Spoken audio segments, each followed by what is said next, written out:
বাঙালি cooking এ সবাইকে স্বাগত। সবাই ভালো আছো, আমিও ভালো আছি। আজকে আমি একটা নাস্তা রেসিপি বানাচ্ছি, আর কি দিয়ে বানাচ্ছি সেটাও আপনারা দেখুন পুরো প্রথম থেকে পুরো শেষ পর্যন্ত। আর কি করে বানাচ্ছি না বানাচ্ছি সেটাও আপনাদের সাথে শেয়ার করছি। চলুন দেখা যাক আজকে আমি কি দিয়ে বানাচ্ছি নাস্তা রেসিপিটা। এখানে আমি আলু নিয়ে নিয়েছি, আর এটা কাঁচা আলু নিয়েছি। আমি সিদ্ধ করে আলু নিয়ে আলুটা চোপা ছাড়িয়ে ভালো করে আমি ধুয়ে নিয়েছি। এবার এইটাকে আমি গ্রেট করে নেবো। আর এই রেসিপিটা এত সুন্দর খেতে, যে কাঁচা আলু দিয়ে এত সুন্দর হয়, নাস্তাটা না খেলে বুঝতেই পারবেন না।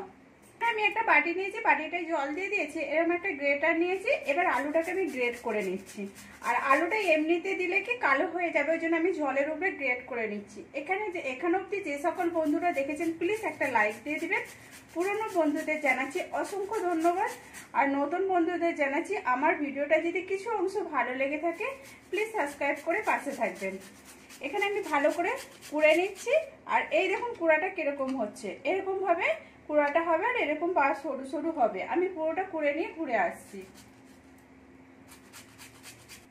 এখানে আমি আলুটাকে কুড়ে ভালো করে ধুয়ে নিয়েছি। এই দেখুন একবারে পুরো জল ঝরিয়ে নিয়েছি। এবার আমি পুরটা বানিয়ে নেব। এখানে আমি কোড়া বসিয়ে দিয়েছি। কোড়াটা তেতে পেলে একটু 1 চামচের মতো গরম, এটা কোড়াটা গরম হয়ে গেছে। এবার আমি 1 চামচ তেল দিয়ে দিলাম। এখানে তেলটা গরম হয়ে গেছে। এবার আমি 1/2 চামচের মতো জিরে দিয়ে দিলাম। জিরেটা আমার এখানে ভাজা হয়ে গেছে। এবার আমি আদা গ্রেট করে রেখেছিলাম 1 ইঞ্চির মতো, আদাটাকেও আমি দিয়ে দিলাম এখানে। আর 2-3টে কাঁচা লঙ্কাকে ছোট করে কুচিয়ে রেখেছিলাম, কাঁচা লঙ্কাগুলোও আমি দিয়ে দিলাম। এবারে দিয়ে আমি এইটাকে একটু নাড়তে থাকবো যাতে আদাটা একটু ভাজা হয়ে যায়। এখানে আমার আদাটা একটু ভাজা হয়ে গেছে। এবার আমি যে আলুটাকে গ্রেট করে রেখেছিলাম আলুটা আমি দিয়ে দিচ্ছি এখানে। হালকা যেটুকুন জল আছে সেইটাকেও আমি ভালো করে নিচুড়ে নিচ্ছি। এখানে আমি একটু নেড়ে নিয়েছি। এবার আমি স্বাদ অনুযায়ী এখানে নুন দিয়ে দিলাম, আর একটু হলদি দিয়ে দিচ্ছি। 1/2 চামচের মতো আমি হলদি গুঁড়ো দিয়ে দিচ্ছি। দিয়ে এটাকে আমি ভালো করে একটু মিশিয়ে নেবো, এর সাথে মিশিয়ে আর একটু ঢাকা দিয়ে দেবো। ঢাকা দিয়ে দিলে কি হয়, আলুটা একটু ভালো করে নরম হয়ে যাবে আর ভালোভাবে সিদ্ধও হয়ে যাবে। আমি একটু ভালো করে মিশিয়ে নিচ্ছি। এখানে আমি একটু ভালো করে নেড়ে নিয়েছি, আর আলুটাও কিন্তু আমার সিদ্ধ হয়ে গেছে। এই দেখুন মাখো মাখো পুরো টাইপের হয়ে গেছে আলুটা। এবার আমি এর মধ্যে সামান্য পরিমাণে একটু চিলি ফ্লেক্স দিয়ে দিচ্ছি। এবার আপনারা যদি ঝাল খেতে কম করেন তাহলে সেখানে কিন্তু কম দেবেন। আর এখানে আমি বাদাম দিয়ে দিচ্ছি, ভেজে রেখেছিলাম কিছুটা পরিমাণে বাদাম দিয়ে দিলাম। আর একটু আমি জিরে গুঁড়ো দিয়ে দেবো, এখানে 1/2 চামচের মতো জিরে গুঁড়ো দিয়ে দিলাম। আর এখানে পাওভাজি মশলা দিয়ে দিচ্ছি 1 চামচের মতো। এবার এগুলো দিয়ে ভালো করে মিশিয়ে নেবো। একটু 2 মিনিটের মতো একটু ভালো করে মিশিয়ে নিচ্ছি এর সাথে। এখানে আমি কিন্তু ভালো করে মিশিয়ে নিয়েছি। আর পাওভাজি যদি মশলা না থাকে তাহলে গরম মশলা দিয়ে দেবেন, কোনো অসুবিধা হবে না। হ্যাঁ, আর এখানে টেস্টটা বাড়ানোর জন্য আমি পাওভাজি মশলা দিলাম। সামান্য পরিমাণে আমি ধনেপাতা কুচি দিয়ে দিচ্ছি। দিয়ে এটাকে মিশিয়ে আমি নামিয়ে নেবো। তাহলে আমার এখানে পুরটা বানানো হয়ে গেল। এখানে আমি পুরটা ঢেলে নিয়েছি। এটা ঠান্ডা হতে হতে আমি এবার এটা মাখিয়ে নিচ্ছি। এখানে আমি 1 বাটি আটা নিয়েছি, আটাটা আমি ঢেলে নিচ্ছি। এটা আপনারা ময়দাতেও করতে পারেন, আমি এখানে পুরো আটা দিয়ে করেছি। আর এটা হেলদি বানানোর জন্য এবার আমি এখানে 1/2 চামচের মতো আমি চিনি দিয়ে দিলাম। চিনিটা দিলে টেস্টটা আরো সুন্দর আসে। এখানে আমি জোয়ান দিয়ে দিলাম 1/2 চামচের মতো হজমের জন্য। আর এখানে পুরো টেস্টিও লাগবে, ওই জন্য আমি একটু হাতে করে ঘষে জোয়ানটা আমি দিয়ে দিলাম। এখানে কালো জিরে দিয়ে দিলাম 1/2 চামচের কম, দেখতে সুন্দরের জন্য। এখানে স্বাদ অনুযায়ী আমি নুন দিয়ে দিচ্ছি। এবার একটু আমি তেল দিয়ে দিচ্ছি।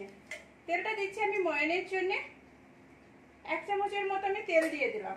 দিয়ে এটাকে আমি ভালো করে মিশিয়ে নেবো একসাথে। আর ভালো করে হাতে ঘষে ঘষে আমি পুরো ভালো করে মিশাবো, যাতে সব আটাগুলো পুরো তেলটা সবকিছু একসাথে মিশে যায় যেন। এখানে আমার ভালো করে মাখানো হয়ে গেছে। এই দেখুন আমার ময়ানটা দেওয়া হয়ে গেছে ভালোভাবে। আমার ময়ানটা পুরো পারফেক্ট হয়েছে। এবার আমি অল্প অল্প করে জল দিয়ে একটু মাখিয়ে নেবো। আর খুব শক্তও বানাবো না, আর খুব নরমও বানাবো না, মিডিয়াম করে আমি মাখিয়ে নিচ্ছি পুরোটা। এখানে আমার ভালো করে মাখানো হয়ে গেছে। এই দেখুন এরকম ভাবে আমি মাখিয়েছি সফট করে। আর এইটাকে এবার আমি লেচি কেটে নিচ্ছি। এখানে কোনো আমি টাইম দিচ্ছি না ঢেকে রাখার জন্য। আর আমি একটা লুচির চেয়ে একটু বড় সাইজ করছি, আমি সেরকম করে আমি পুরো লেচিটাই আমি কেটে নিচ্ছি আগে। এখানে আমি পুরোটাই লেচি কেটে নিয়েছি। এবার আমি একটু বেলে নিচ্ছি এটাকে আগে গোল করে নিচ্ছি। এই দেখুন এখানে আমি গোল করে নিচ্ছি। আমি এখানেতেই বেলে নিচ্ছি। এই দেখুন কাঠের থেকে এইটাতে ভালো বেলা যাবে। এই দেখুন এরকম করে করে একটু লম্বা করে নিচ্ছি আগে, করে নিয়ে এইটাকে এবার একটু চওড়া করে দেবো আমি। দেখুন এটা লুচির শেপ হয়ে গেল, এটাকে একটু লম্বা করে নিচ্ছি। এবার এখানে আমি পুরটা দিয়ে দিচ্ছি। এখানে আমার বেলাটাও হয়ে গেছে, এবার আমি পুরটা দিয়ে দিচ্ছি।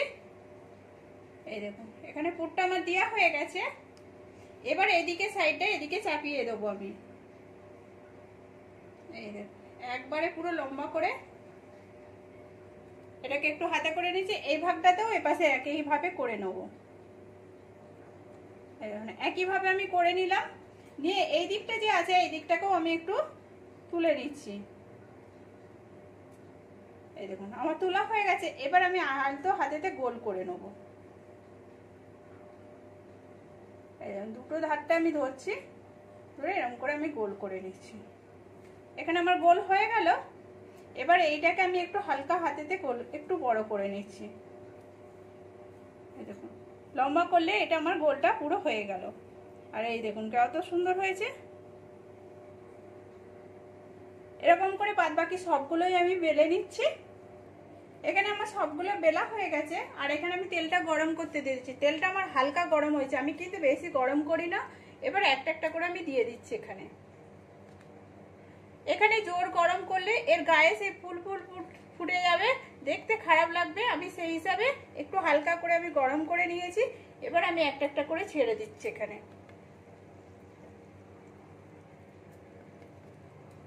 এই দেখুন এবারে এটা গ্যাসটা কম করে আমি ভাজতে থাকবো।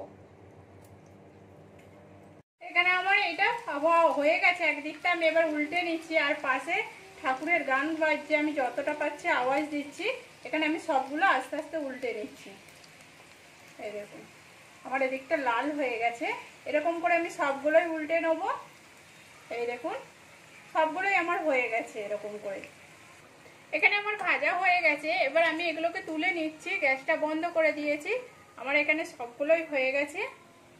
এই দেখুন আর পাশে গান বাজছে, আমি আওয়াজ দিচ্ছি যতটা পারছি।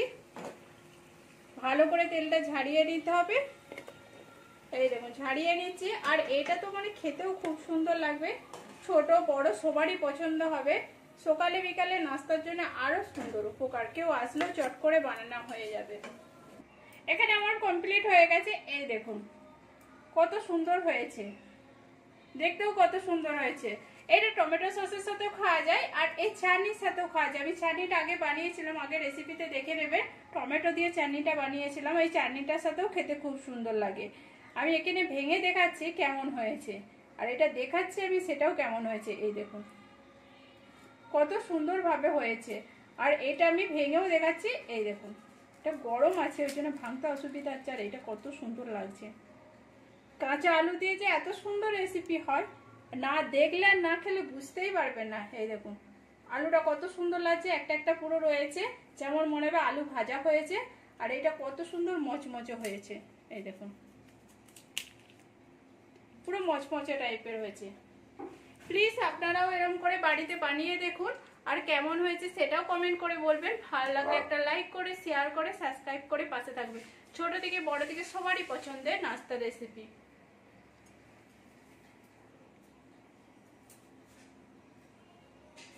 এই দেখুন